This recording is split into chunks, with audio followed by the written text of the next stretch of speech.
Well, hello everybody, and welcome back to another edition of the New Revival Coffeehouse, April 27th, 2019. And really excited to have Greg Greenway as our guest. Welcome, Greg. Thank you. And Greg has actually been here about a decade ago, maybe. Maybe you don't even remember. Well, no, I do remember, but you know, anything past 5 or 6 years becomes a decade. So yeah, that sounds right. Sounds right. Okay. Could have been 2. I don't know. And I think since you've last been here, you continue doing what you were doing then, which is a lot of solo work. But in between, you had a band. You want to tell us about that? Sure. First? Yeah, for 8 years, I was in a trio called Brother Son with Pat Wichter and Joe Jenks. Yeah. And we went all over, North America. Yeah. So for 8 years, I did. Sang harmony, which is something I had really never done before. Because as a singer-songwriter, you write for your own voice. And then suddenly I'm in this spot where I have to know something. Yeah. So that was a real education. And what is it like after being in a band that long and then going back to what you had previously done primarily as a solo? Is that a hard transition to make? No, because in my soul, I've always been a solo performer. So I mean, even when I was in Brother Son, I did solo shows. Yeah. But if you think about it, I've been a songwriter from the very beginning, and that's been how I realized who I am, how I figured out who I am, and I continue to figure out who I am. And when you're in a trio like that, you take 1/3 of yourself, the side of you that coincides best with the talents of the other two people. So there's 2/3 of you that's sort of lying fallow. You don't stop working on it. You just are singing this other stuff so much. And of course, that contained my music as well. But still, it's not the same thing. Yeah. As like most songwriters, my songs are autobiographical. And I use the springboard of what I know as just my experience. I'm not an expert in anything but me. And so from that, I extrapolate to the universe beyond. So no, it was really, honestly, it was a little bit like being freed, because I could finally, things that I really had to work on in my life that didn't necessarily coincide with the other two fellows. And they had this, they could say exactly the same thing. Yeah. So when you see my solo show, you're going to see a whole different universe than you would have seen as of my part of Brother Son. And before we get to the solo show, though, I understand you have another project called Deeper Than the Skin. Could you tell me a little bit about that? Yeah, see, and that's kind of what I was talking about the part of me that I could not deal with as much. But I grew up in the South. I grew up in Richmond, Virginia, the ex-capital of the Confederacy. And I have a particular story to tell. And for 30 years, I've been a very good friend with Reggie Harris, who is also a singer-songwriter and a fabulous singer-songwriter. And we have a story to tell together because our DNA came through the same focal point in history, the James River. And the more I learned about my history and he about his, he realized that his family started just north of Richmond in a town called Ashland, Virginia, at a plantation called Hickory Hill. And so he is the product of a Confederate cavalry colonel and a West Indian slave. And so me growing up with my particular view of the world growing up in the South, I have the white side of the story to tell, and Reggie has the black side of the story to tell, and together we tell the story of us, of how we came together as friends, what supersedes race.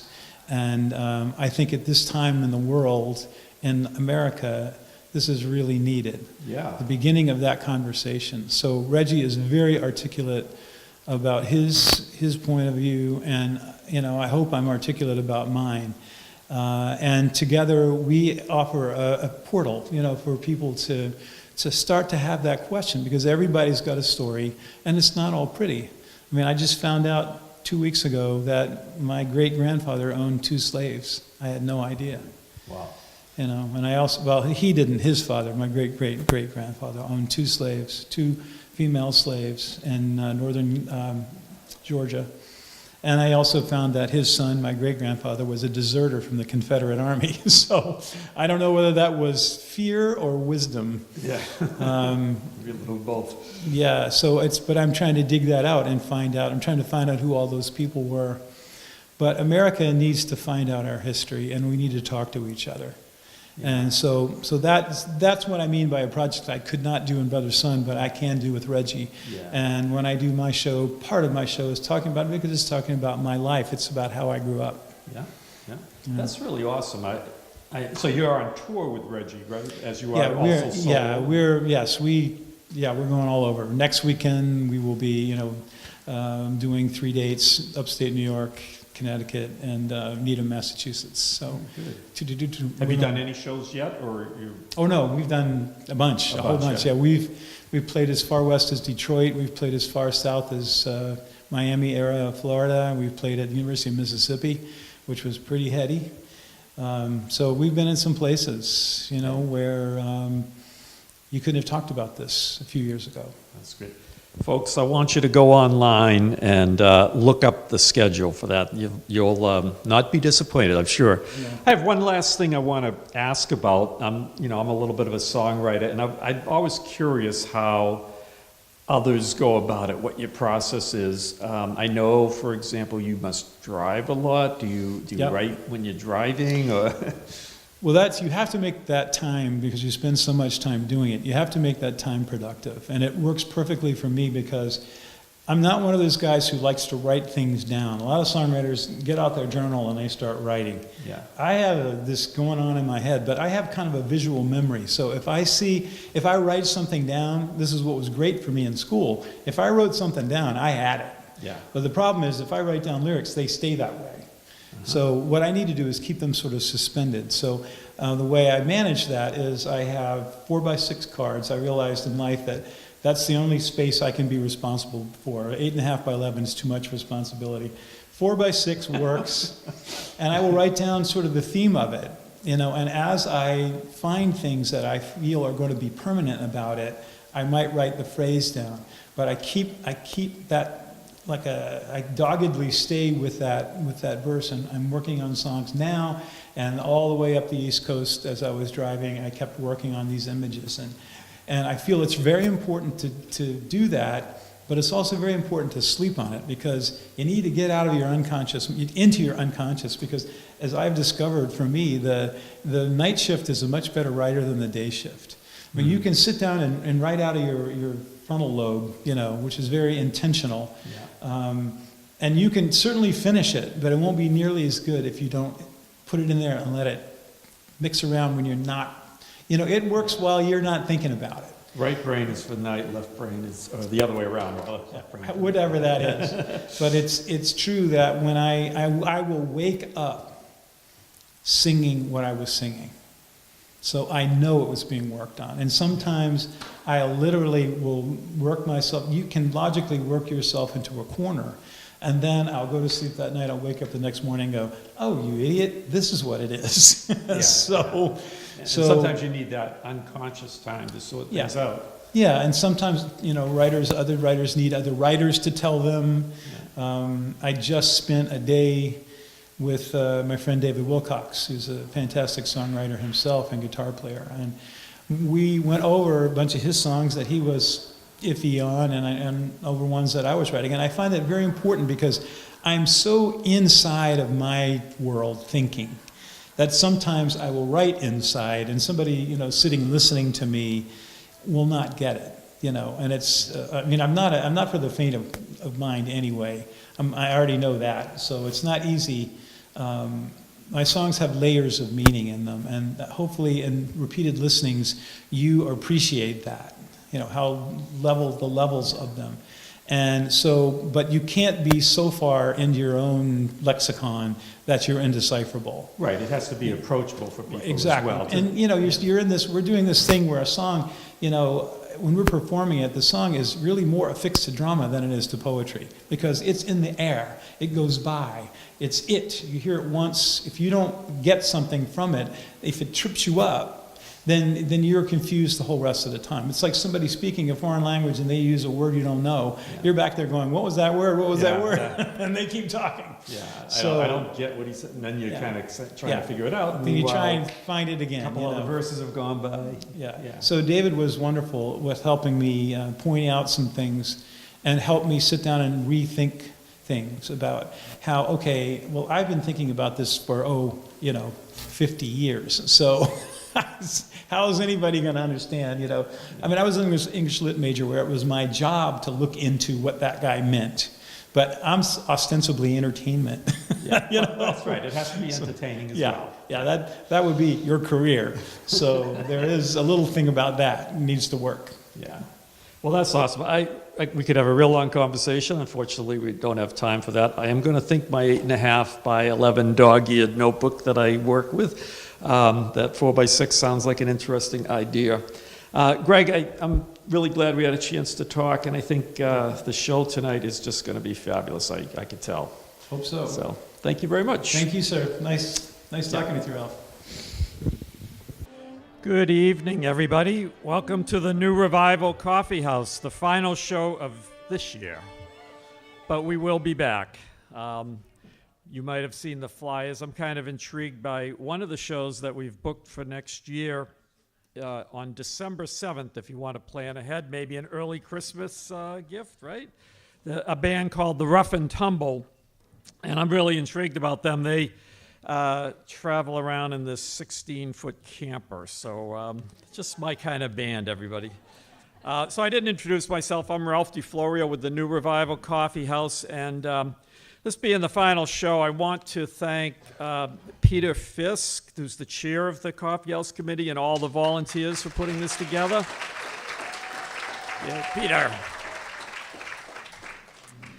So those of you who have been here, how many have been here like 10 years ago maybe when Greg Greenway last played? So at least one, and I'm two, so I see 3 or 4. Yeah, it's a few of us. Before I introduce Greg, I have a little tradition of a poem of sorts. And I've got this weird way of looking at the world where I say, well, what if this person did something that there's no way they would ever do? And so I wondered, what would it be like if the president wrote poetry? I'm going to show you what it's like, at least in my mind. The name of this poem is Redacted. I'm redacted, baby, redacted. All my bad deeds are now extracted beneath bars of thick black lines, subtracted, packed away. I'm redacted, baby, redacted. Got my tracks covered. You can't see any unflattering facts or seedy acts exposed because you know. I'm redacted, baby, redacted. I got ways to distract, protract, keep it abstract, and cover up any cracks. I'm redacted, baby, redacted. The AG tells me there ain't no way to extract that big, fat ink from those stacks of pages. I'm redacted, baby, redacted. So unpack your doubt and just back off, everybody, because now it's a wrap. I'm no longer trapped because I'm redacted, baby, redacted. Redacted, baby, redacted. Thank you. So Greg Greenway has a whole bunch of CDs out, over 10 of them. And he's going to tell you about those. He's also has a really exciting project with Reggie Harris, who some of you, I think, know. And he's just a really powerful songwriter. He's been doing this for a long time and sounds fantastic. So please give Greg Greenway a big welcome.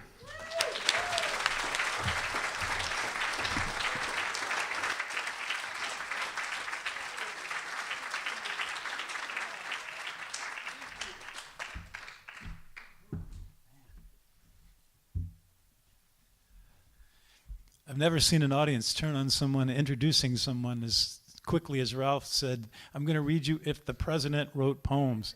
Whoa. You could feel the energy in the room change. Wow. Okay.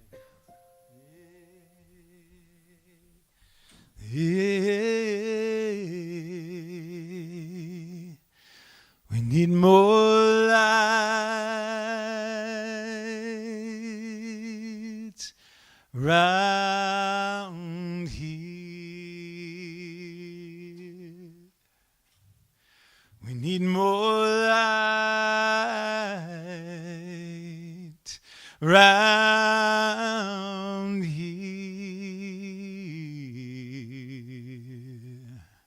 In the depth of the darkness, I see the face of my fear. We need more light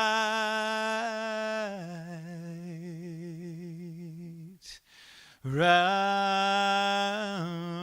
here. Will you sing it with me? We need more light round here. We need more light round here. In the depth of the darkness, I see the face of my fear. We need more light round here.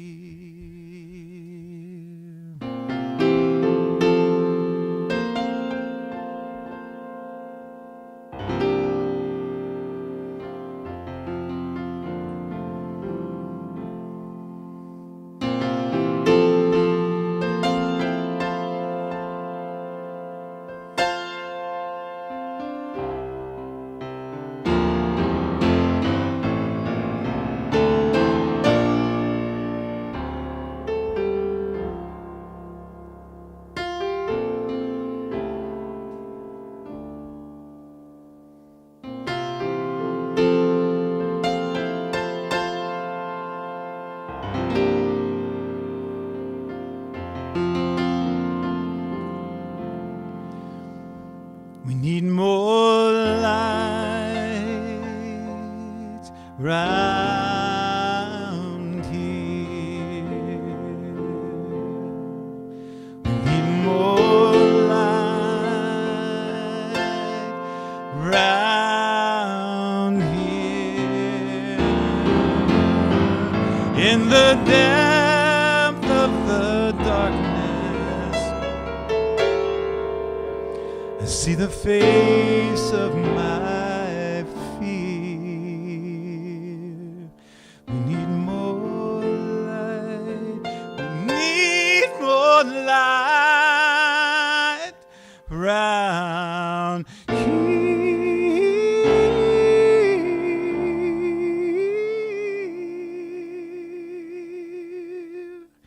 We need more light round here.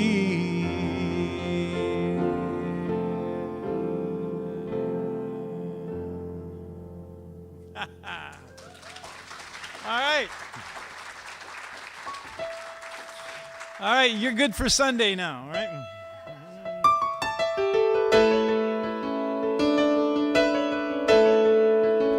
This is a song my grandmother gave to me by telling me, you got to get out of your own way. I had to think about that for a while. How can I be in my own way? And then I lived for a while, and I said, that's how. I've been in first place, I've been in last place, I've been the worst case, I've been the whole parade, I've been my on days when I couldn't get out of my own way. You gotta get out of your own way. When you were a dark room, I was just a dim light, stumbling in the night to find a way. When I finally understood, I saved the only one I could. I couldn't get out of my own way. You gotta get out of your own way.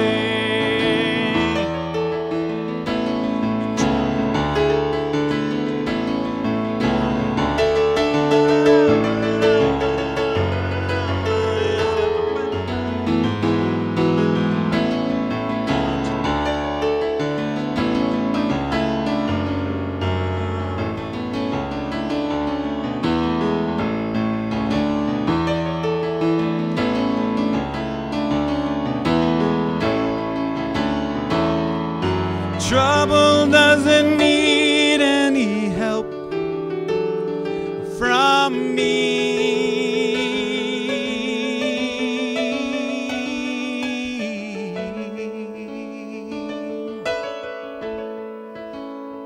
I laugh like my father did, love like my mother did. What you did or you didn't get, that's just a tale you chase. It's like my grandmother said, don't blame it on us kids. You just gotta get out of your own way. You gotta get out. You gotta get out. You gotta get out of your own way.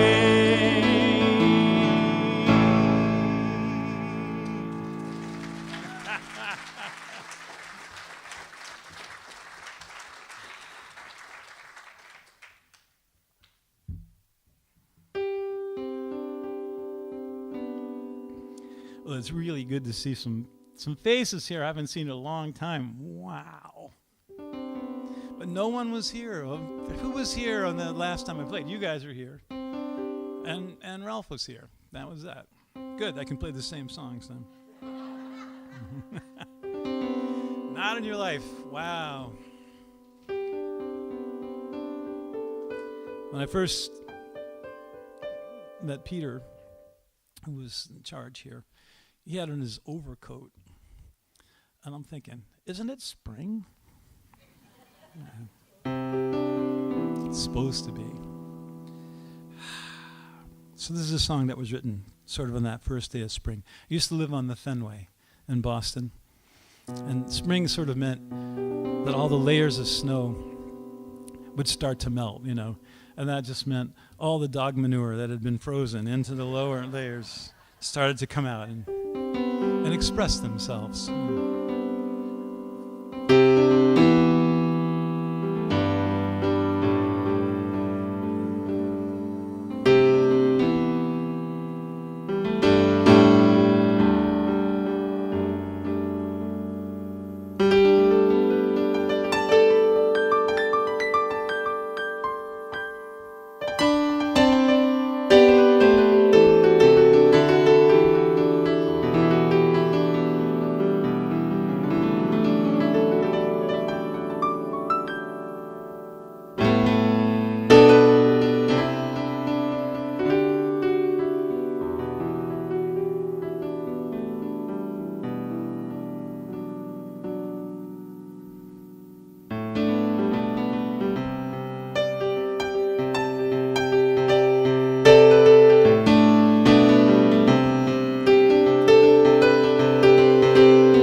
Like spring,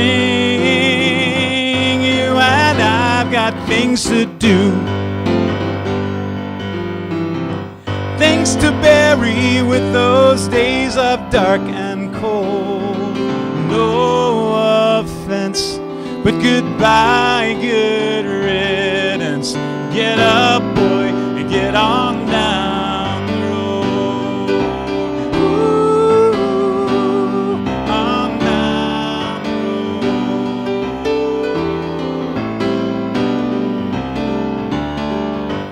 February, I can't blame you. I was as stuck as a man can be. All the good things I kept waiting at my door. The bad walked right in, glad and smiling. Get up, boy, and get on down the road. Ooh, on down the road.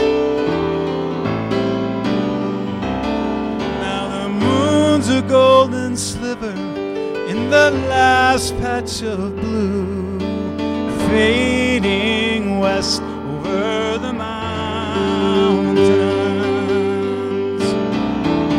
See my soul there with it, while my feet are here in clay. Meet you round the other way.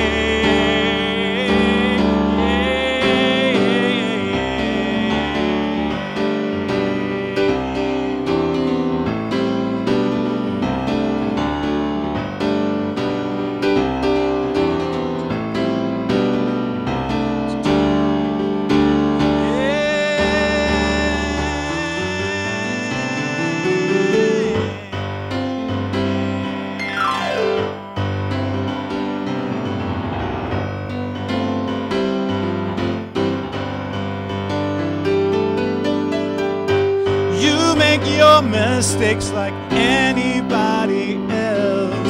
They saved your place in the human race.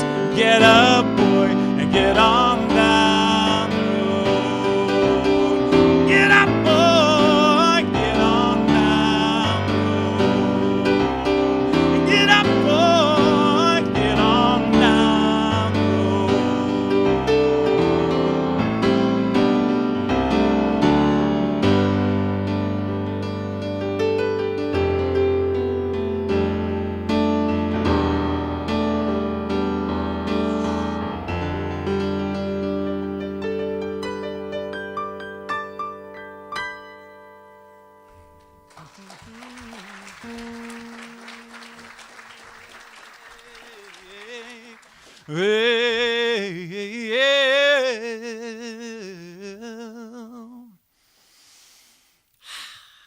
That's your favorite key, B flat.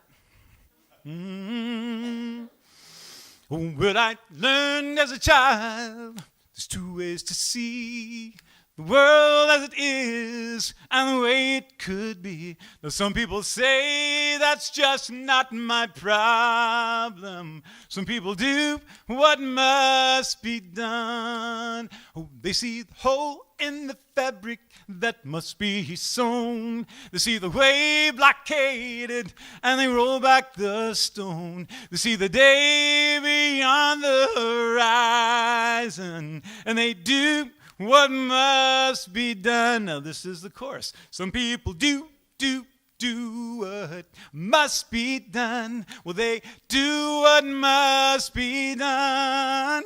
They see the day beyond the horizon and they do what must be done. I'm going to do it again. Some people do what must be done. Well, they do what must be done.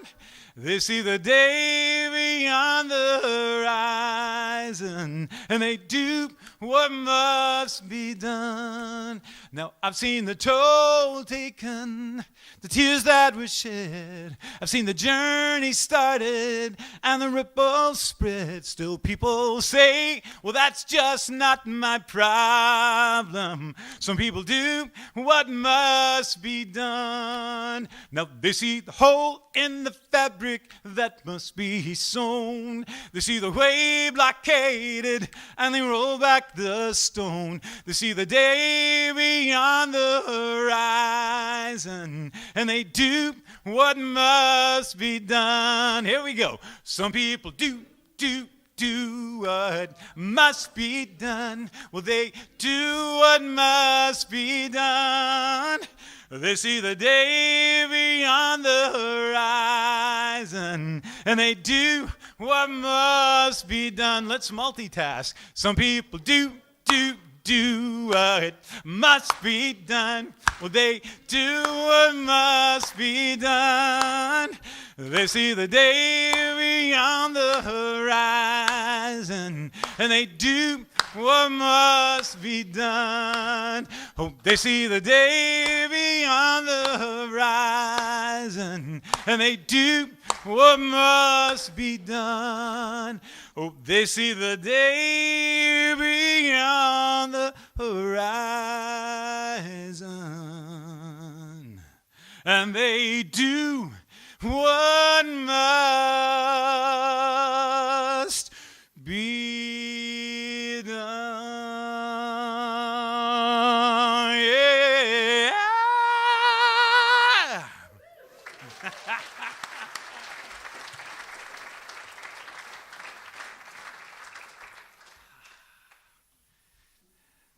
So, Eddie, how long has it been, man? Wow. I bet you're wondering, when's he going to play his guitar? Me too. We go way back. Oh my goodness. I'm not even sure I could remember that. I tried to remember that song a while back, and I couldn't.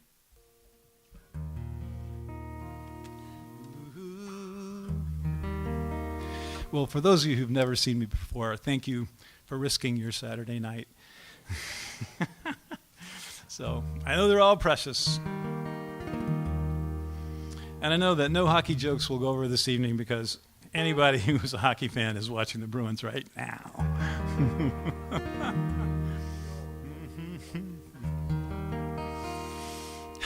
So, I'm going to give you a little history here.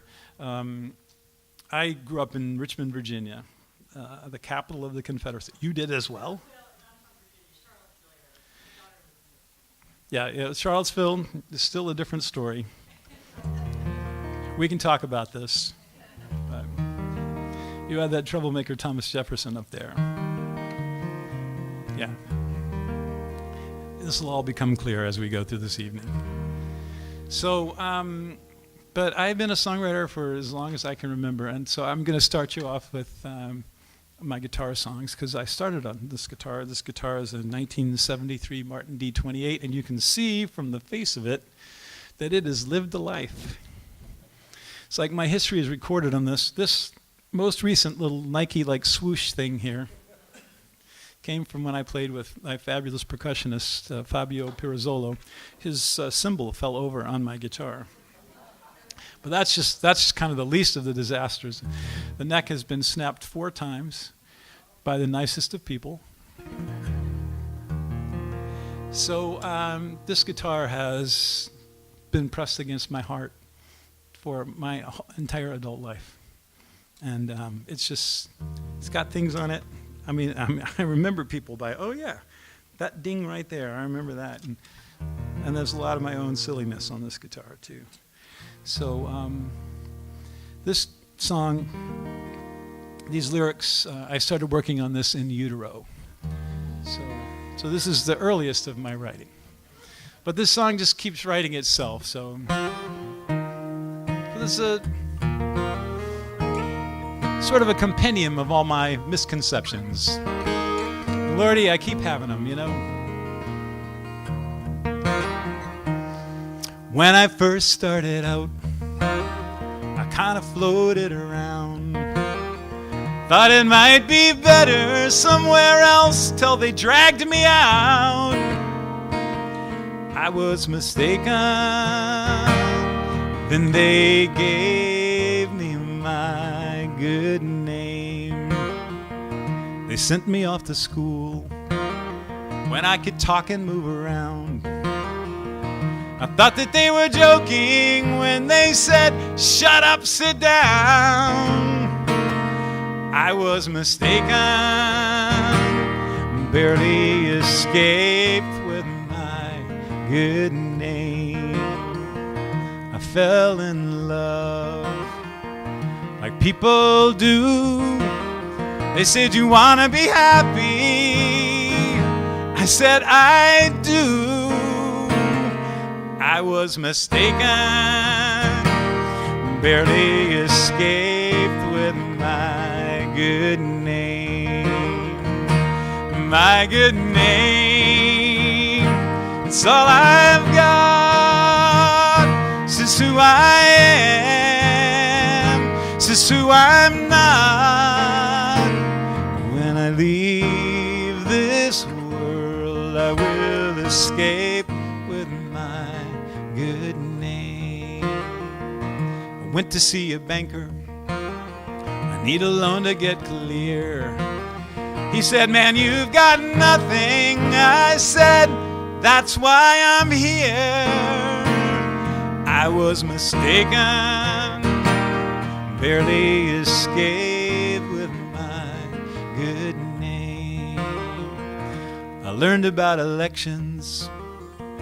I thought it was true that if you were a misogynistic, prevaricating narcissist with no record of public service and no discernible moral code, no one would vote for you. I was mistaken, barely escaped with my good name. Now the people sing, "My good name, it's all I've got. This is who I am, this is who I'm not. When I leave this world, I will escape with my good name."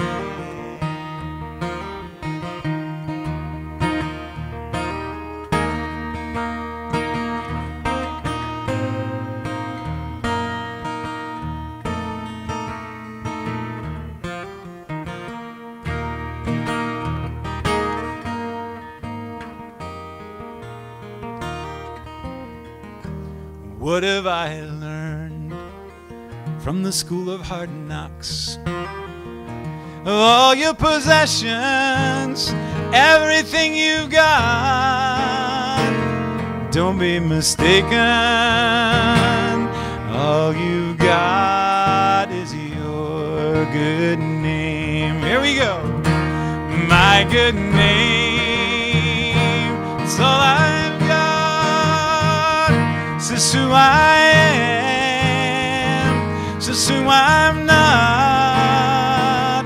When I leave this world, I will escape with my good name. When I leave this world, I will escape with my good name. When I leave this world, I will escape with my good name.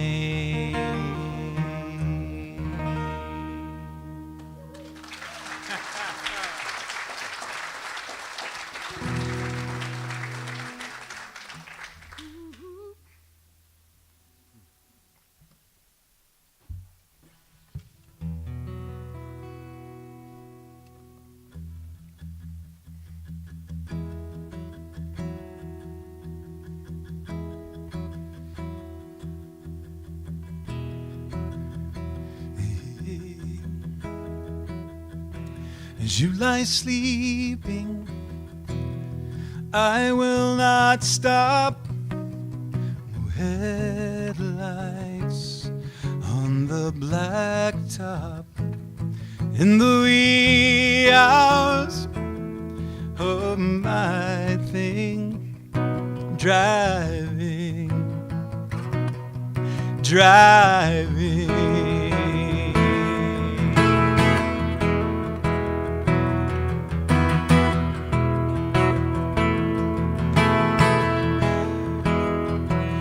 when we first met, how I must have seemed a young man in a boy's dream. No information, just desire, higher, higher.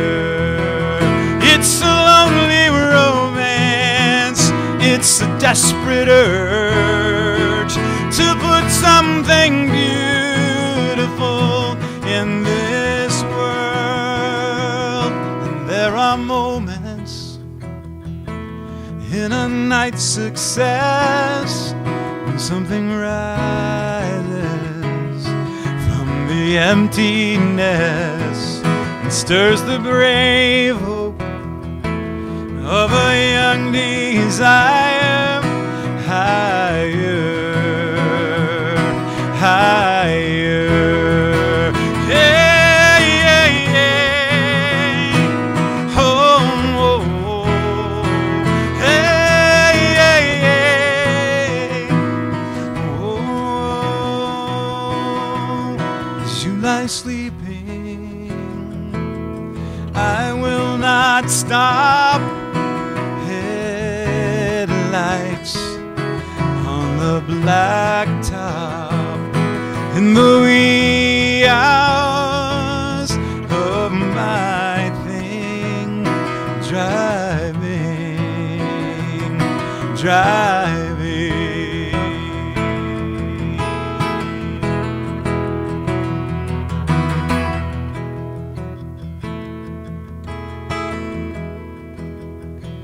You have shown me the equal and opposite force. I've found girls who want to save lost boys. They know that longest road is never done alone. They give them away, away back home. It's a lonely romance, it's a desperate urge to put something beautiful in this world. As you lie sleeping through the misting rain, high beams in the fast lane, in the wee hour of our thing, driving, driving, in the wee hours of our thing, driving, driving.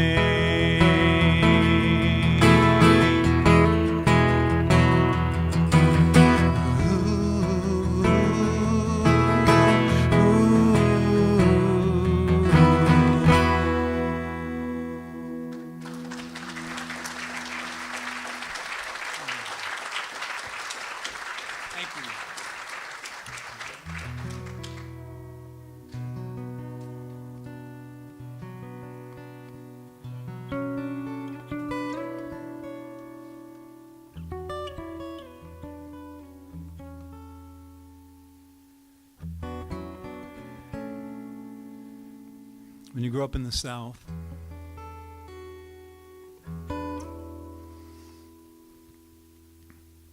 there's about 2 weeks in the fall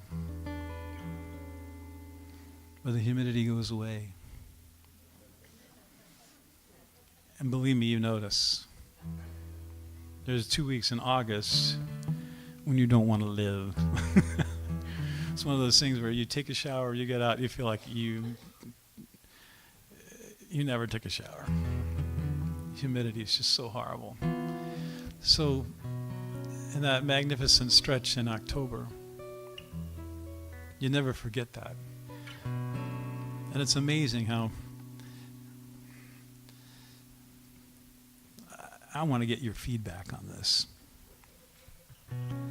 Isn't it so strange that we learn about our lives backwards? You know, All these things happen to us when we don't know anything.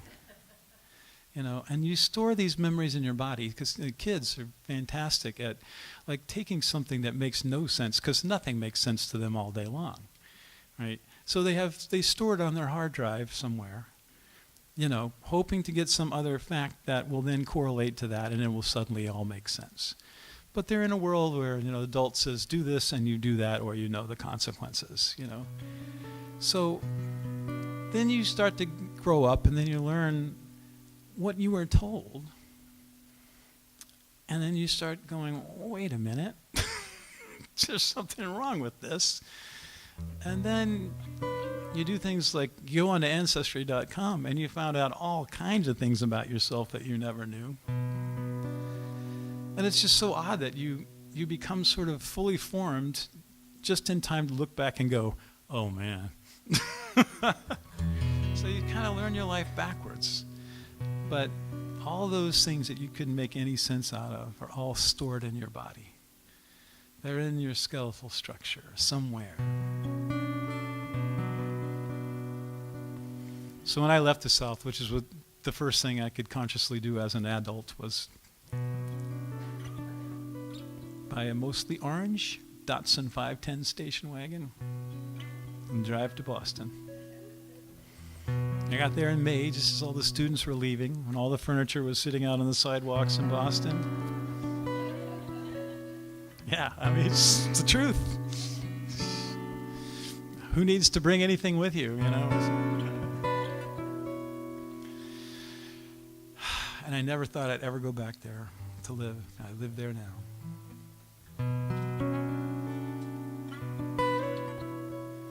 But I went back there towards the end of my mom's life, in that 2-week span in October. And the leaves are just golden. And the sky is just crystalline blue, infinite sky. And the humidity was gone. And all those memories just come floating up through your skin. And at first it's just the day. And then it's everything. I'm sure you have families just like I do. No one is exempt.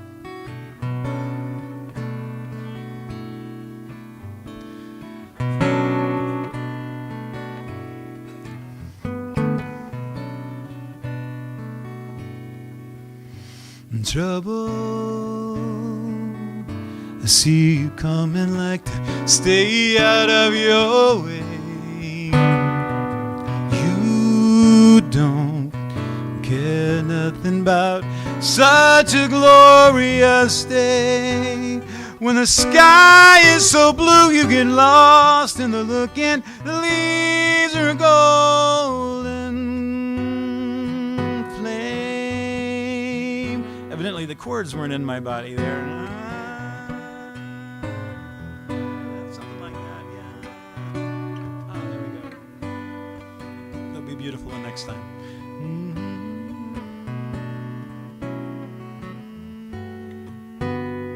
There we go.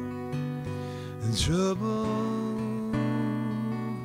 I see you coming on a way too bad to do somehow.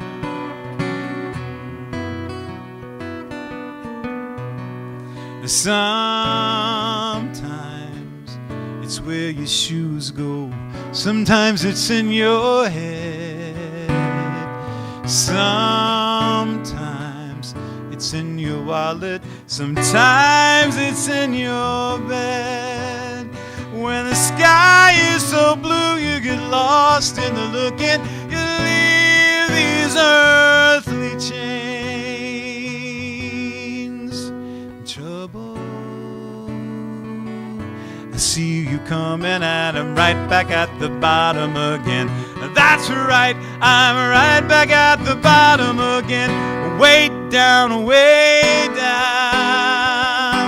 to the bottom, way down. Can't see the top, way down to the bottom. Rise up, rise rise up, rise up, rise up, rise up, rise up.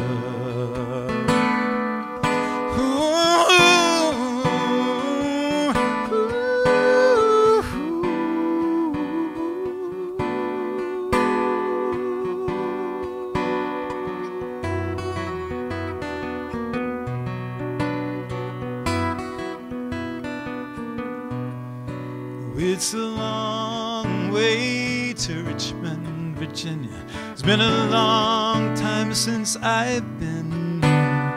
Strange, something so far from the present can rise right through your skin.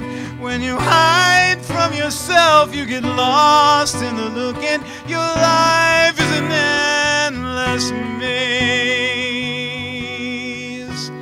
Trouble, I see you coming, gonna rise up over you one day. That's right, gonna rise up over you one day. Way down, to the bottom, way down. Can't see the top, way down to the bottom. Rise up, rise up, rise up. Help me sing it. Way down to the bottom, way down. Can't see the top, way down to the bottom. Rise up, rise up, rise up, rise up, rise up, rise up, rise up, rise up, rise up, rise up, rise up, rise up, rise up, rise up, rise up.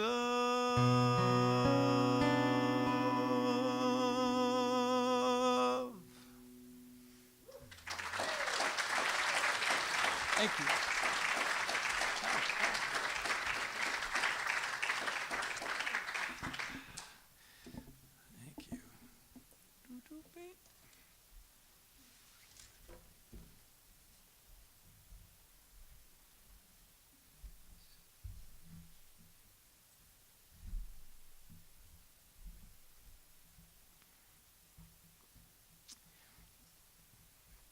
This next song is kind of a dangerous song.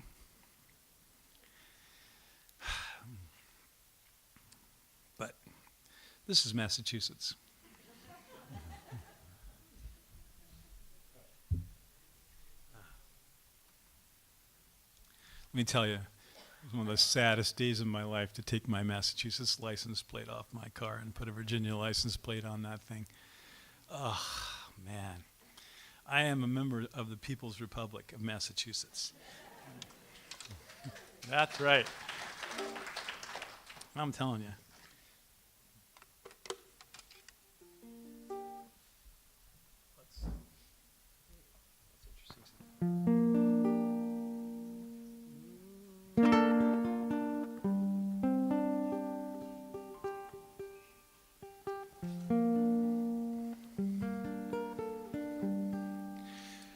What you need to know for this song is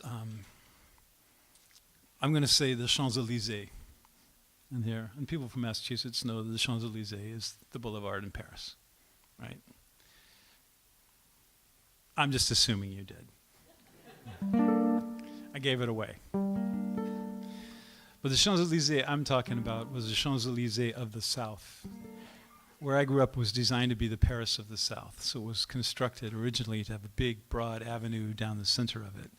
And that big, broad avenue, instead of having the Eiffel Tower, it has 4 main statues on that broad boulevard. They're of Jefferson Davis, Robert E. Lee, Stonewall Jackson, and Jeb Stuart. The first 2 are about 60 feet high, and they get slightly smaller as they go. But that was the Champs-Élysées that I grew up beside. And so you're from Charlottesville. The statue of Lee has been the focal point of so many things.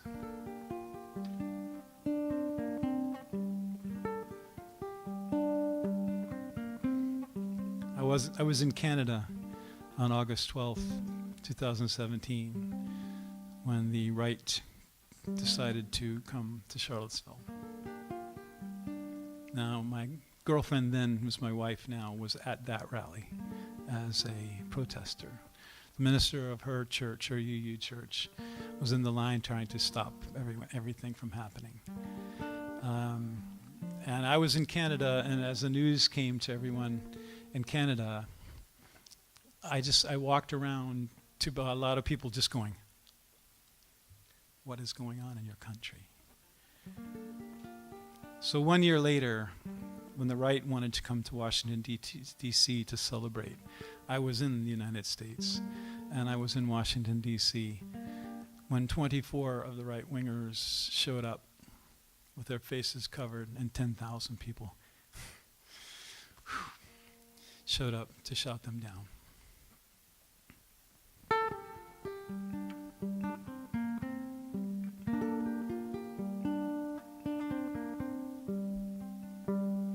The spring of 1943, England to Germany, 50 million lives decreed, my father would be spared. In his long life, he'd never guess he'd left unfinished business. His son would see the world regress in the streets of Charlottesville. But it's another day in Hollywood, it's another day. It's another stroll past the statues on the Champs-Élysées. Another roar in the D.C. streets. Behind closed doors, a cabinet meets, and history repeats another day. From every corner came the noise of dress-up soldiers, angry boys. Tragic tantrum and tabloid in the streets of Charlottesville. And that young life was brushed aside. There were very fine people on both sides. 50 million ghosts arise to disagree. But it's another day in Hollywood, it's another day. Another stroll past the statues on the Champs-Élysées. Another roar in the D.C. streets. Behind closed doors, a president tweets, and history repeats another day. Show your face, I know your name. It's always the case, always the same.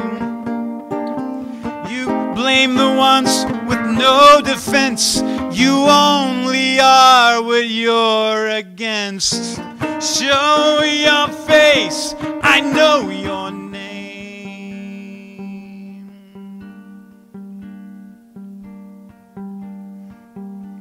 And 1 year gone, Lafayette Square, only 24 were there to celebrate a year's despair in the streets of Washington.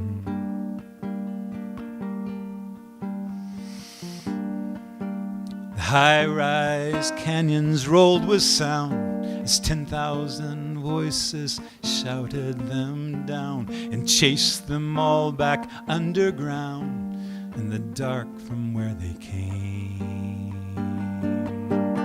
Oh, it's another day in Hollywood. It's another day. It's another stroll past the statues on the Champs-Élysées. Another roar in the DC streets. Behind closed doors, a president tweets. And history repeats another day. Spring of 1943. That's 75 years to me. Berlin, Charlottesville, D.C., we must be there. Or it's another day in Hollywood. It's another day. It's another stroll past the statues on the Champs-Élysées. Another roar in the D.C. streets. Behind closed doors, a president tweets. And history repeats another day.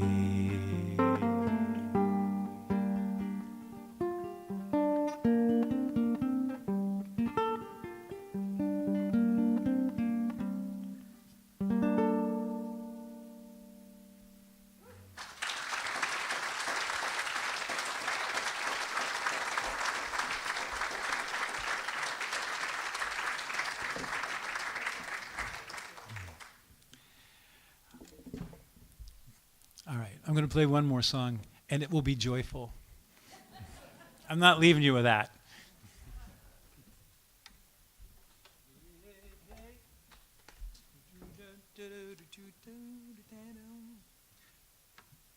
But it must be said.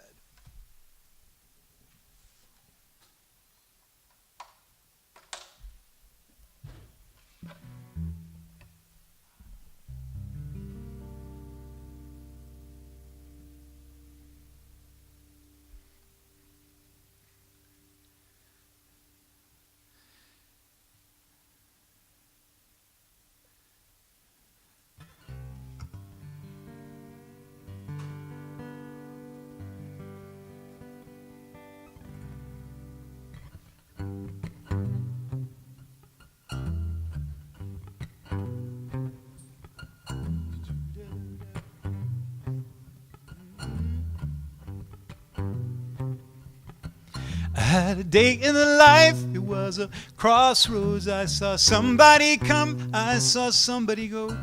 Some expression on their faces, different ends of the road. You see, somebody lost the struggle, that's how it was said.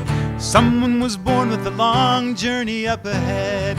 No one had a map, no instructions to be read. That's all I need to know. It's just so.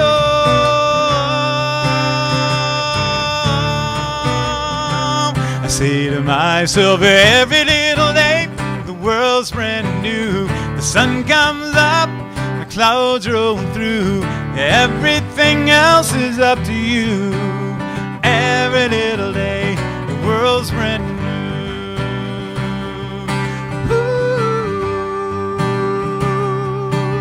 I felt terrible, I felt lucky at the way things are. Like a glad accident, like a bright shooting star. Like a brave little ripple in an ocean so large.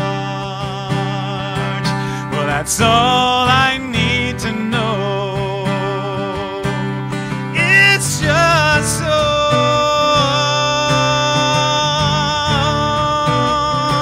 I say to myself every little day, the world's brand new. The sun comes up, the clouds roll through. Everything else is up to you. Every little day, the world's brand new.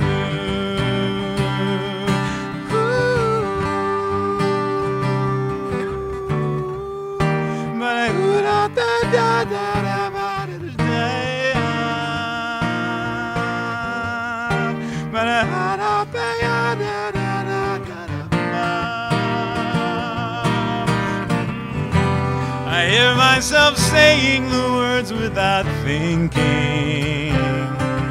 Oh, every little day, every little day. Ooh, ooh,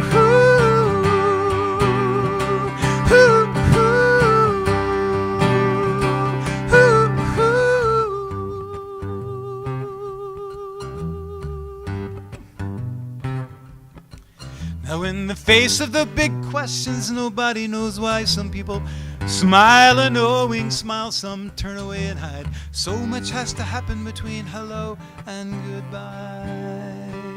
You can say that with me. So much has to happen between hello and goodbye. You can say it one more time with conviction. So much has to happen between hello and goodbye. Well, that's all I need to know. It's just so.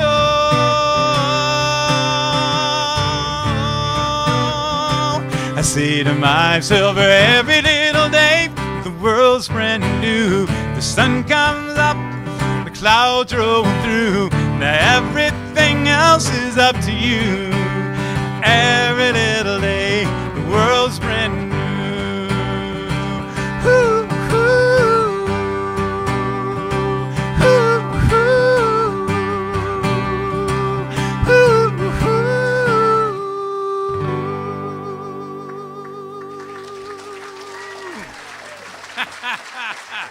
thank you back there.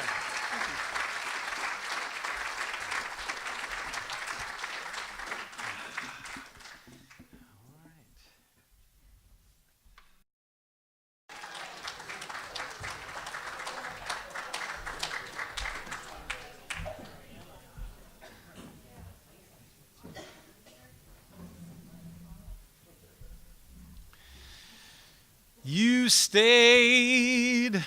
Thank you.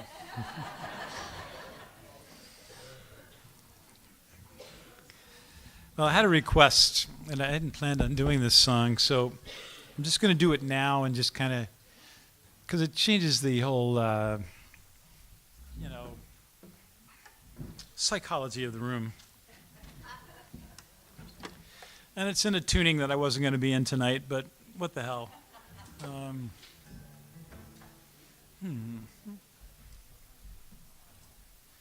But it's really, it starts as a sad story. Because there I was, a guy from Virginia. I moved to the Fenway in Boston.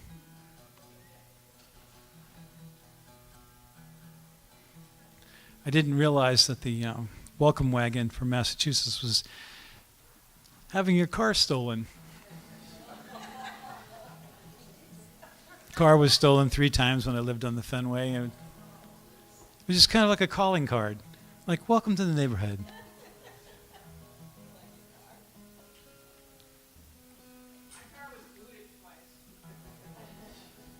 I never got the boot.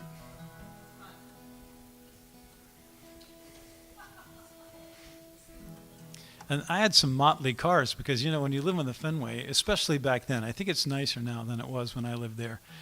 When you buy a car, you go, it can't look too good.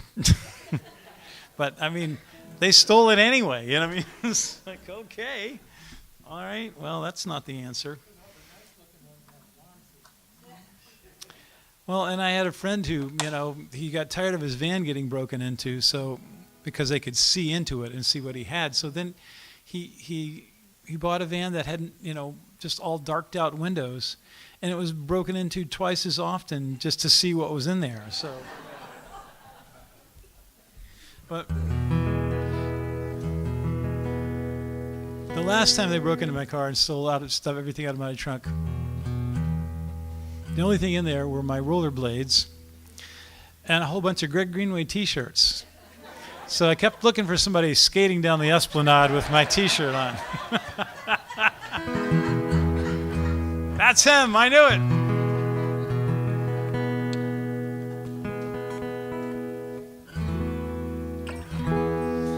But there I was, confronted with all things Massachusetts. Didn't know a soul when I moved to the Fenway, not anybody.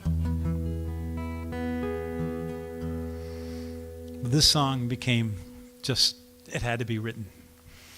It's the Massachusetts National Anthem. The highway brought me here from so far away. My only thought on that day was to survive.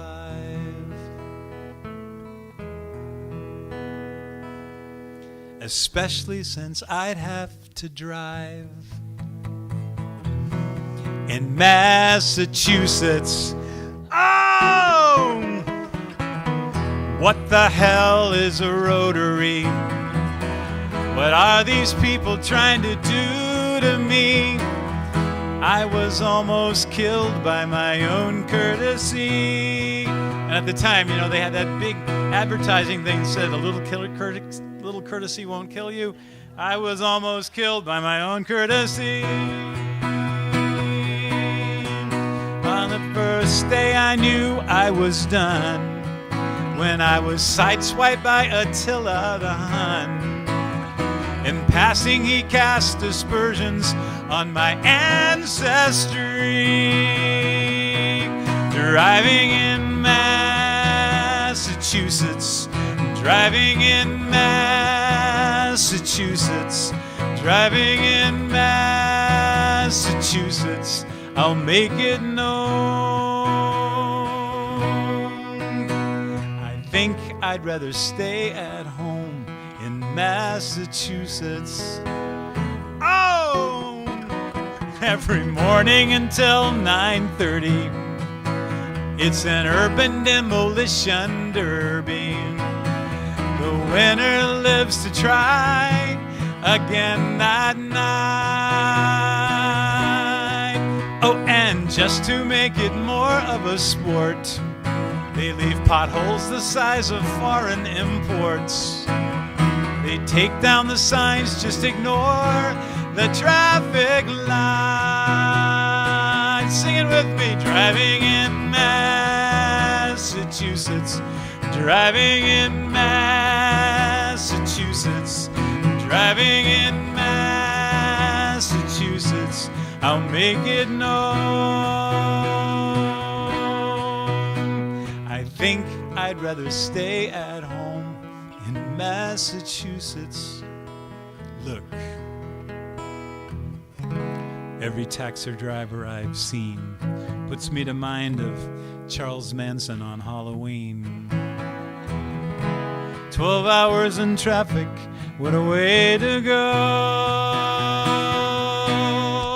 If you can find a place to park in the snow, if your car hasn't been stolen or towed, you're gonna love that halfway house of the road. Massachusetts, that's right, everybody. This is the Massachusetts National Anthem.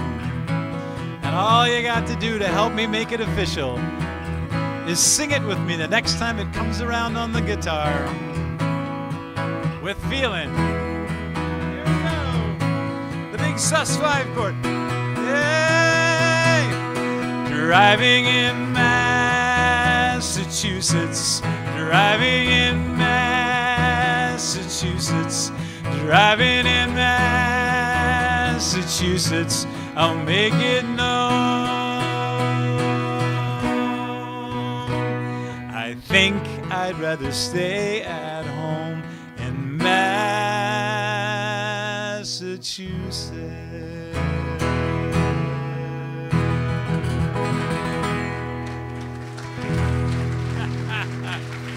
So whoever asks. That was written a long time ago when I wrote songs like that. But that song got me on Car Talk.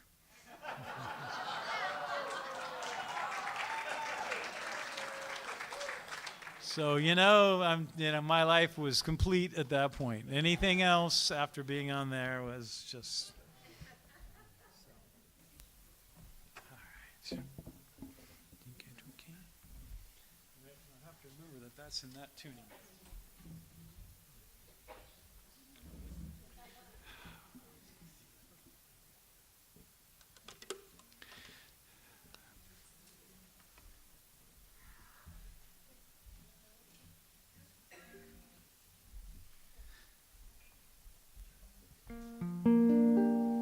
This is a song from my most recent CD, and I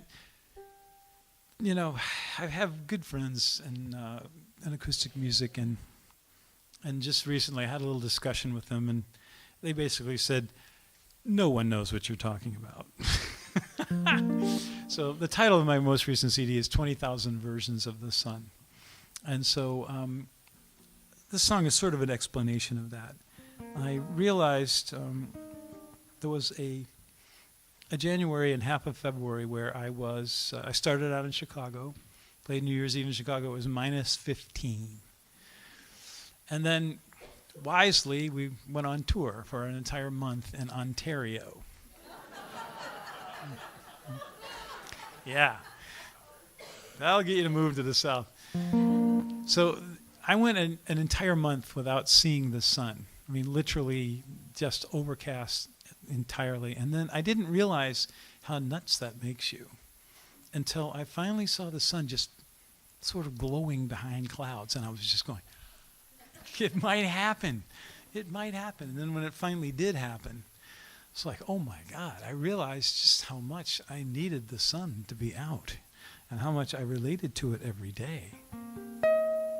So the picture on the front cover of 20,000 Versions of the Sun is the joyous picture I took of the sun breaking through. It was behind me, and I took that photograph while I was driving. That's the rear view mirror of my car. That's how happy I was to see it. So, about that time, I bought this ukulele.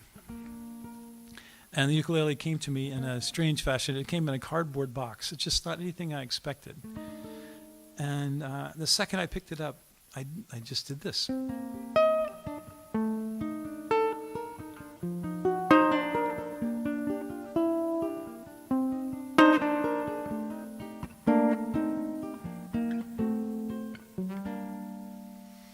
That's what had happened. It was like it was in the box. Literally. And I played this thing over and over for almost a year because I didn't know what this was about. And then I realized that I was hearing a voice through this. And I was hearing a voice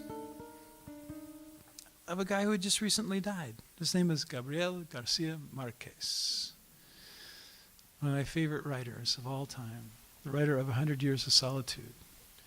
So with that title, 100 Years of Solitude, in my head, the idea of 20,000 versions of the sun, this is how many days I had lived.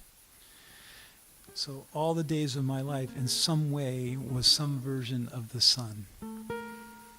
And so this song is a conversation that I imagine between he and I, as if the ukulele sort of invoked him and he sat at the table with me. And pretty much at the end he just said, yeah, shut up and sing. So, of course, he taught me the song, so it's partially in Spanish. So, but this is Massachusetts, so you're all bilingual, right? So,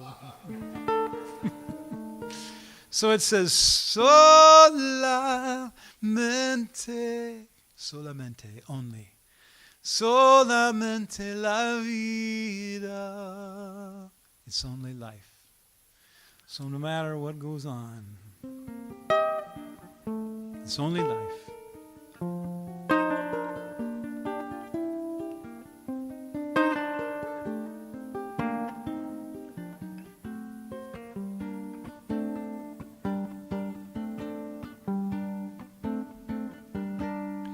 In the mind of the brilliant sun, who are you and I beneath this shading palm? In conversation, in my imagination, I I heard what you might say, solamente,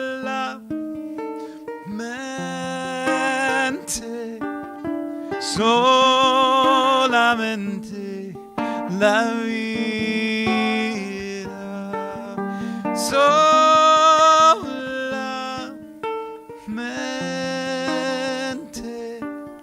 solamente la vida.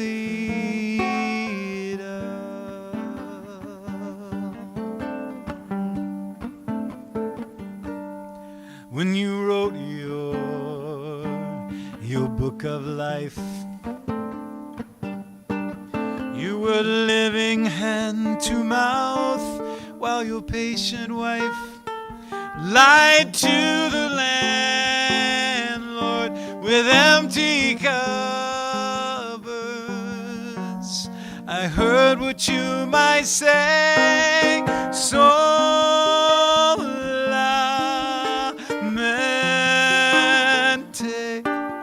solamente la vida,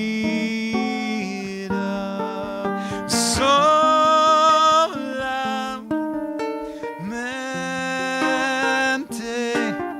solamente la vida. What is a dance without gravity? What is love without pain? We do everything right and it comes out wrong. We do it again and again. And if you're me, and again.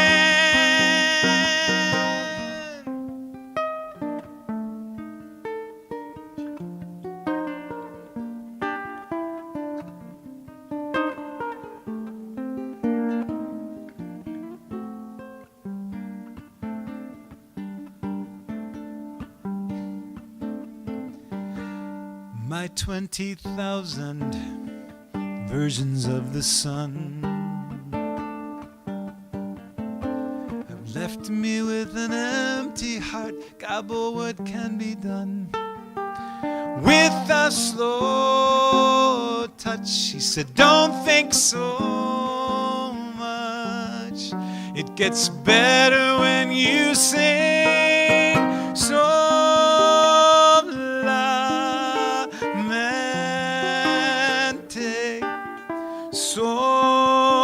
Solamente la vida, solamente,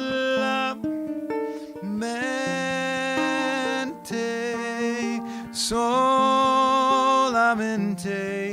la vida. I just had a thought in there, and the thought messed up everything. But the thought was, you should sing this with me. Yeah, here we go. Solamente,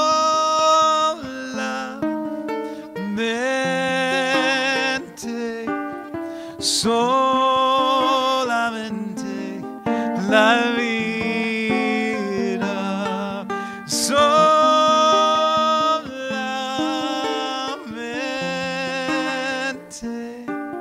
solamente la vida. Tell my heart it's just one day in the mind of the sun.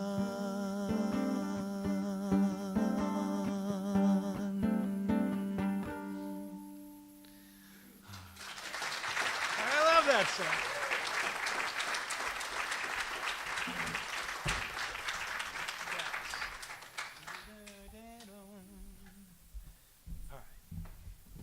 Now, to show you just how quickly things can turn around.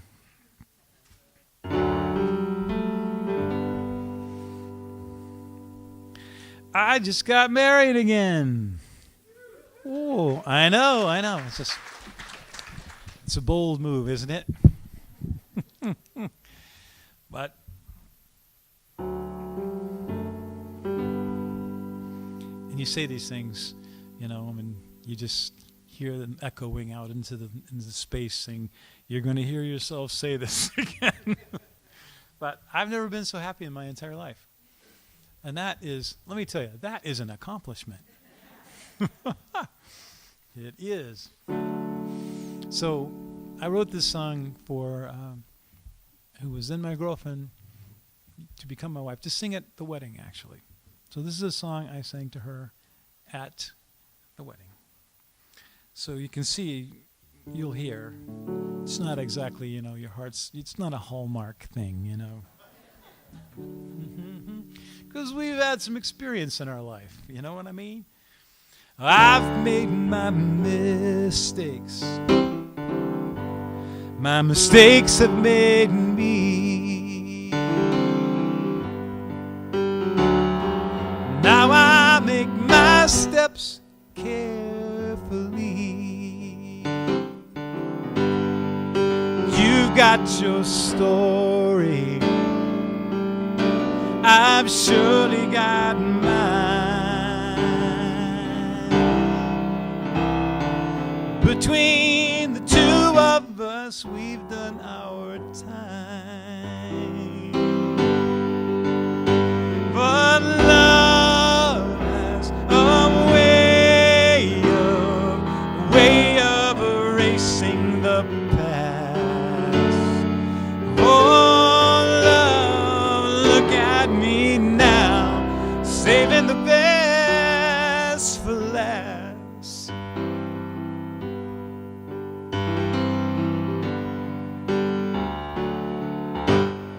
A prince and a pauper, you know who I am. You got the heart of a lion, the soul of a lamb. Now we've both been so far, but never so near.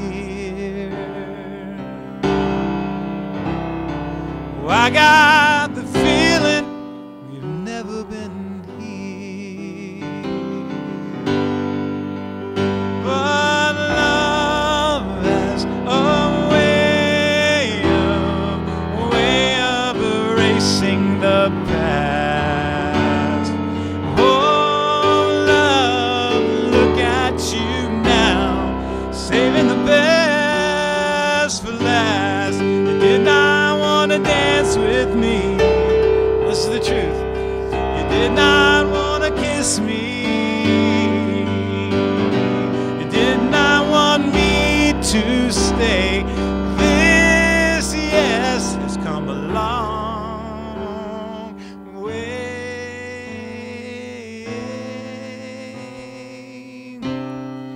This is our moment.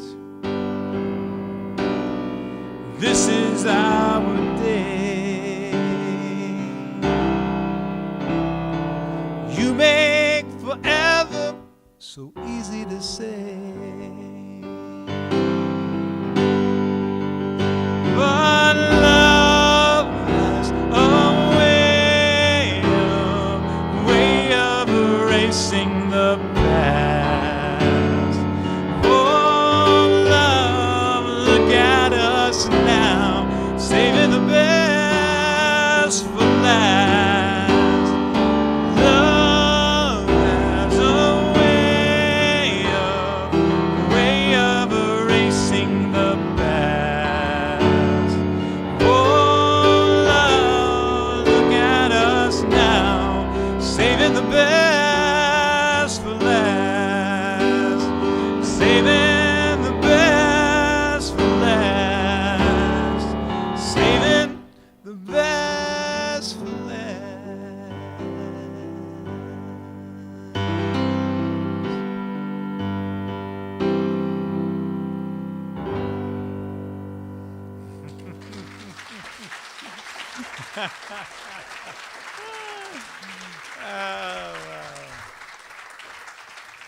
It was so very hard keeping a straight face or not crying or something during that when I was playing it, but oh wow, I almost did just then. Whew.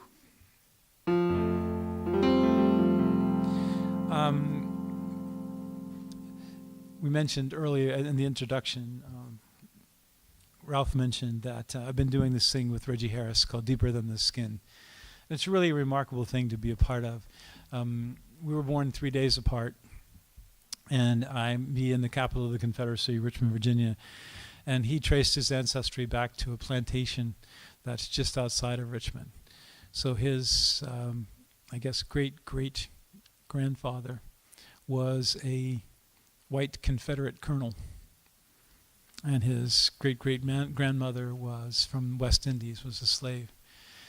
And I just found out that I am the great-grandson of someone who deserted from the Confederate Army. I don't know whether that's cowardice or intelligence. This group is going nowhere. But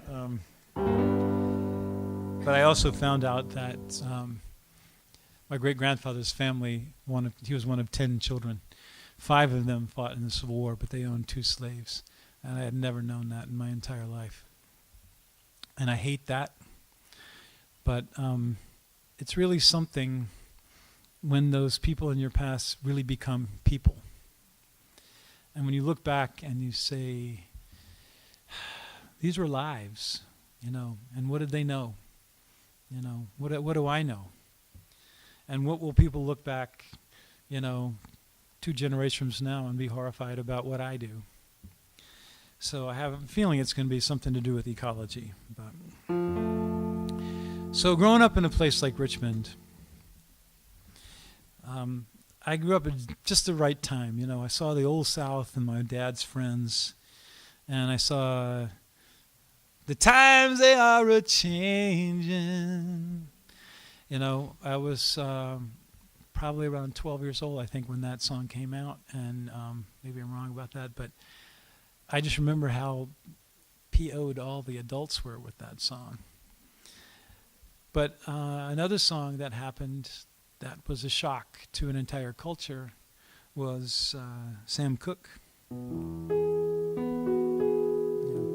I was born by the river in a little tent, oh, just like that river I've been running ever since.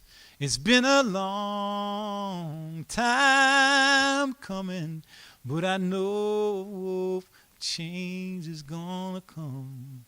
Oh, yes, it will. Well, you can imagine how the people were growing up around me when that song went on the radio. So I wrote this song to put the two together because it really was a clash, and it was a huge part of my life growing up. I was a basketball player and a musician. I was actually one who was able to live sort of between the two cultures in a place like Richmond. I was in the middle of a race riot at a basketball game my junior year in high school. It's an amazing thing to see that, and it's an amazing thing to be a part of a world now where you think that we'd have dealt with this, but America has been revealed. And the song is kind of it's a song written by a white guy. And I'm using some of the words from Sam Cooke because they were so dangerous to where I came from.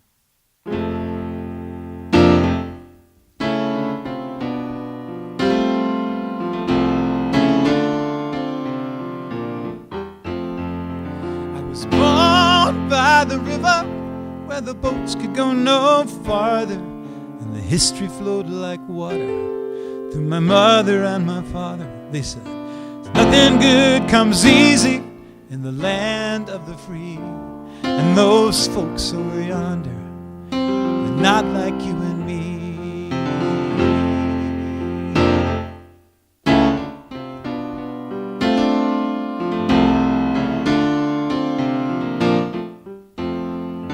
It was too hard living with what I was told by the heads that were shaking the newspapers and the radio. Said a change gonna come in the space of a song, and that view out my window, something's wrong, something's wrong. It's a big wide world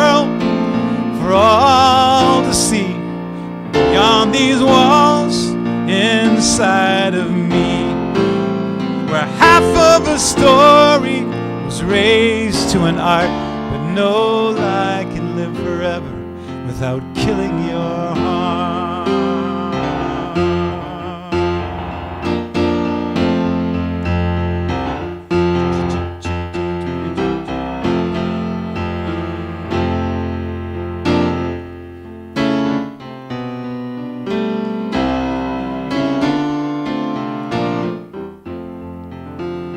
There were times that I thought I could leave it all behind. I could drive on a highway, I could cross the state line, but you could drive your whole life, no matter how far. There's no map in the world for people's hearts. It's a big wide world, it's hard to find an island of truth in an ocean of lies. Tears of your heart brings you down to your knees when you find that those people over yonder are people just like me. It's a big wide world for all to see, behind these walls inside of me, where half of a story is raised to an art, but no lie can live forever without killing your heart. No lie can live forever without killing your heart.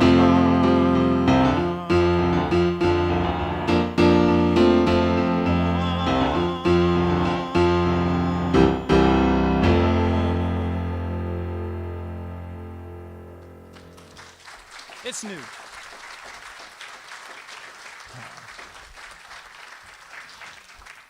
It's really new, and it keeps getting written because I've changed it 50 times. By every time we do Deeper Than the Skin, we have a question and answer thing in the end of it. And by the way, I should remind you, we're going to be at the Homegrown Coffeehouse in Needham, Massachusetts next Saturday night, May 4th. We'll do Deeper Than the Skin. But we do a question and answer at the end of it. And what we hear back is just astounding, because this is a conversation that has not been had in America, and it needs to be had.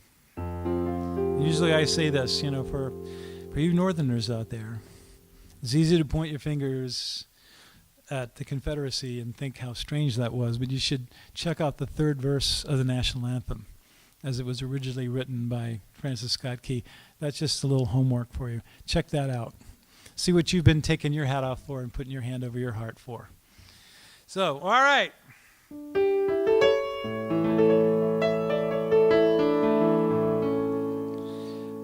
I want to play a song I wrote for my mom. My mom barely made it through high school, and she really didn't understand half of what I said. But I'm not thinking that's too unusual an experience for people in this room. I mean, my mom and dad did not go to college, and all three of their sons did. And so automatically there is a cultural rift between us because they never had that experience. And but my mom went to Mom University, so she had an education. She had a PhD, and I'm just this wise, smart aleck little, I got a BA. And she really didn't, when she came to see my concerts, she didn't understand what I was talking about, but she would watch the audience. And she would say to me afterwards, she'd say, the people really listen to you. And that's the way she could understand it. So I wrote this song to kind of, I felt a little guilty. I had taken this existentialism class in college. And just here's a little piece of advice. Don't have a discussion of existentialism with your 85-year-old mother. Just a little piece of advice. She looks at it entirely differently than you do. So this is a song to put together that difference. And I wouldn't be sitting here singing for you were it not for her, were it not for both my mom and my dad saying, you have to do what you love. They gave me permission to do what I love. I love this.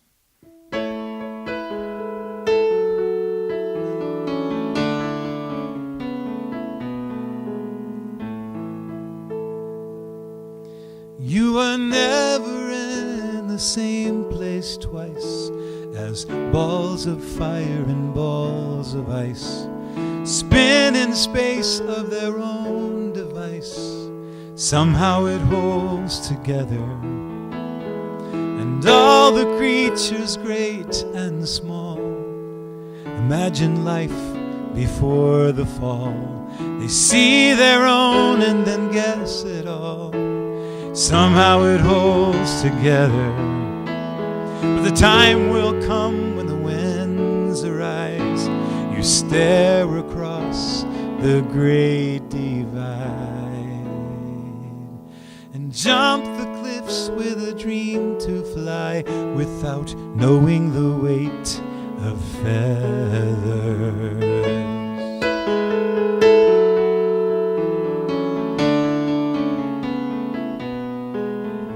As the curtains rise and the story's told, the gaps are filled with blood and gold. Martyrs mask the remaining holes. Somehow it holds together.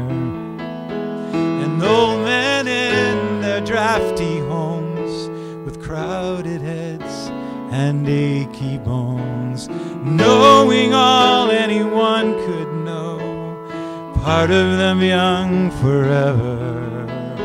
They've earned their peace with an empty sky, with broken hearts, with battle cries. The day they jump the cliffs with a dream to fly without knowing the weight of feathers.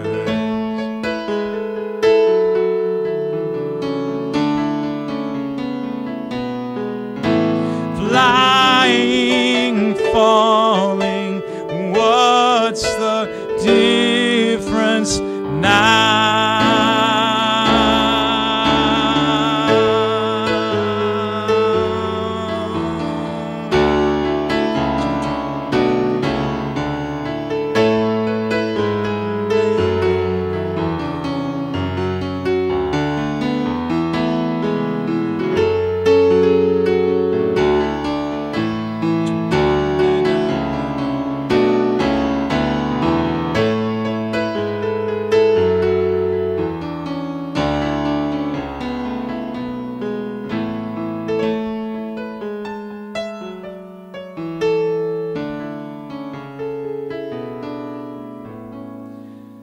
Take with me your deep blue eyes, your fondest hopes, your best advice.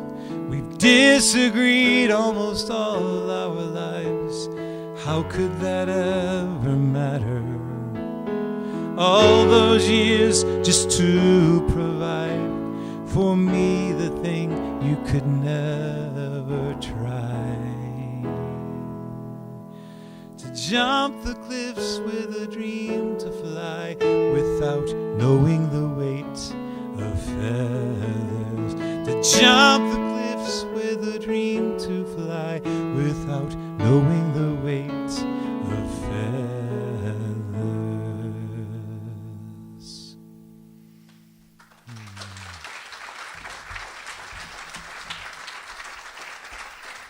Thank you.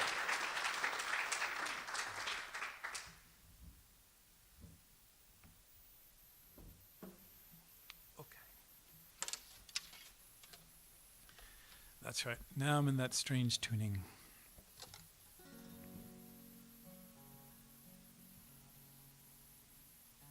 Oh no.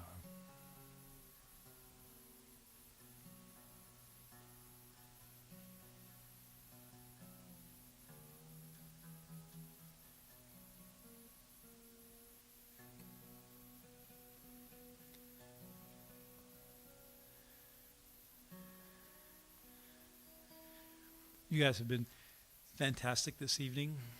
I got 2 more songs for you.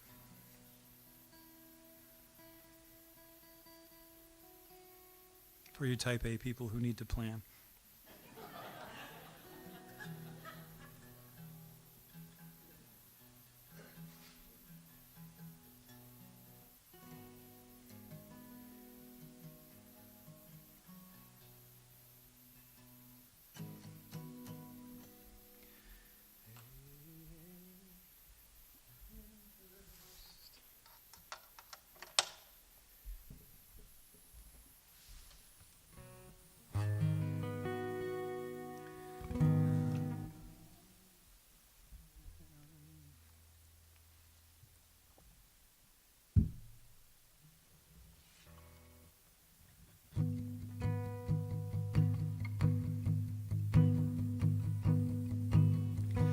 the edge of Jericho Road, beneath the streetlights' yellow-orange glow, the feared and the fallen go in the way of predator and prey. No one spared, 'cause hate is too great a weight to bear. In a cage of shadows we meet, naked, bloodied in the street, at the mercy, at the feet of the wave of predator and prey. No one spared, 'cause hate is too great a weight to bear.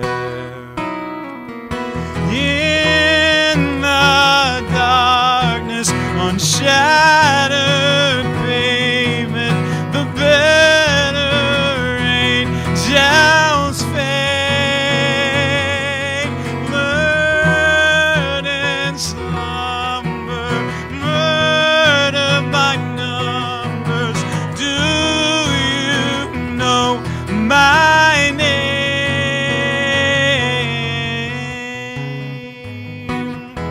Do you know my name?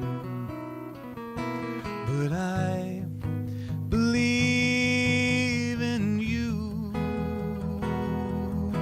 'cause everyone holds some part of the truth.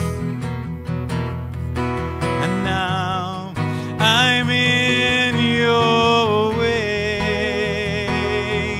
Do we stay on Jericho Road, forever going nowhere, till hate is too great a weight to bear? Hate is too great a weight to bear. Hate is too great a weight to bear.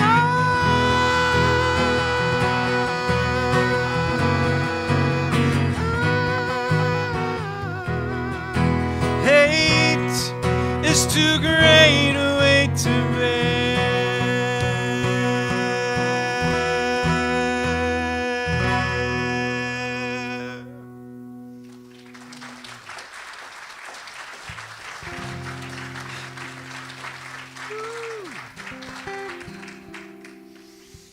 So thank you all for coming this evening. And it's just been a wonderful thing here. You know, no flashing lights, none of that stuff, no dancers, you know, it's just us. And I love it this way. It's just a fantastic thing. Because you guys are half of the show. Whether you realize it or not, you guys are my entertainment this evening. And you've been wonderful. Thank you all. I want to thank Peter for all the work you did, Peter, to get me here. Thanks to Lee for suggesting that I came here. Yeah, thank you, sir. A name I recognize from the South. And Mike on the sound. Mike, thank you so much, sir, for all your good work there. Yeah. And all the volunteers that make this possible. Because if people don't volunteer, I don't make a living. So I used to tell my mom that, Mom, I exist because of the will of other people. And we all do anyway, but I used to tell her I'm really, really famous to 6 or 7 people. So, so thank you all. Hey.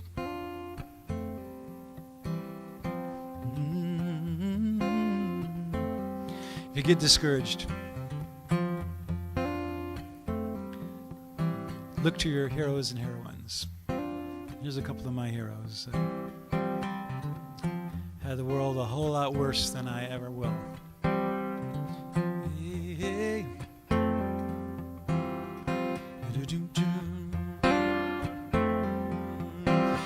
when I get tired, it's like I was dropped into the sea. You could swim your whole life and be nowhere you want to be. Everyone gets tired and the water is so wide. Well, then somebody comes and shows you. They show you the other side, the other side. There was a little man, barefoot and frail. He took a walk down to the Ganges. He took a lion by the tail. He made a way out of no way. One by one they saw the truth. He was ready when they told him. They said, history chooses you.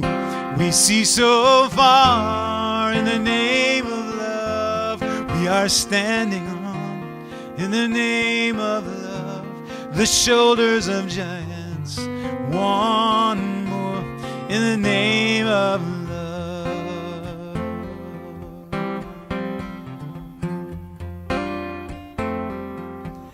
And then there was another lion and a lamb. He walked into the heart of darkness, into the streets of Birmingham. He made a way out of no way. One by one we saw the truth. He was already on the mountaintop when they said, Memphis chooses you. We see so far in the name of love. We are standing on, in the name of love, the shoulders of giants. One more in the name of love. In the name of love. In the name of love. One more in the name of love.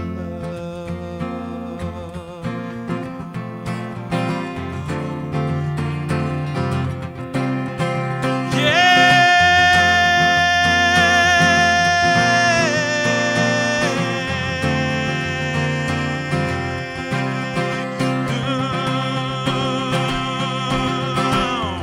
Early morning, April 4th.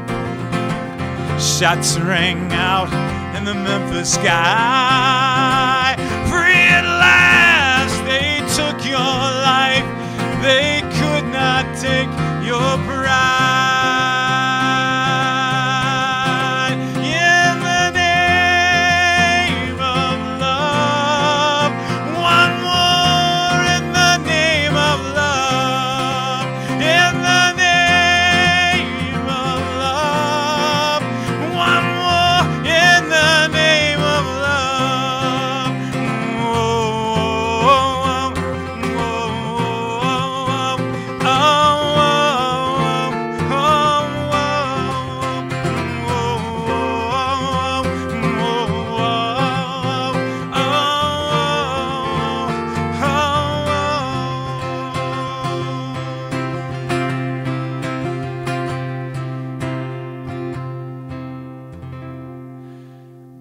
So make a way out of no way. Make their stories live and breathe. And we will never lack for heroes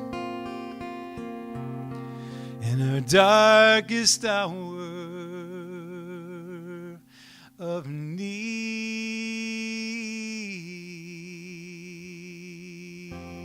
In the name of love, in the name of love, one more in the name of love.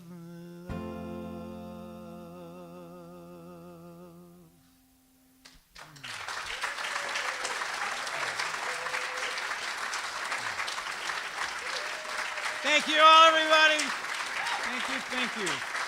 Wow.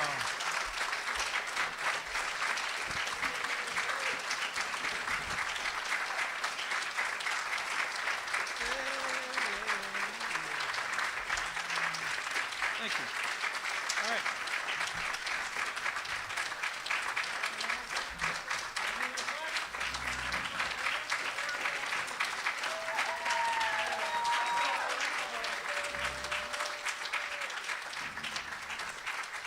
All right. All right, if you're going to ask me back, you got to sing with me. Oh, it's a mighty long way from over yonder. Oh, it's a mighty long way from there to here. We're gonna take it, oh yes, one step at a time, so that we can make that walk from there to here. Here's how it works. It's a mighty long way, it's a mighty long way from over yonder, from over. It's a mighty long way, it's a mighty long way from there to here. Sing with me. We're gonna take it, oh yes, one step at a time, so that we can make that walk from there to here. You ready?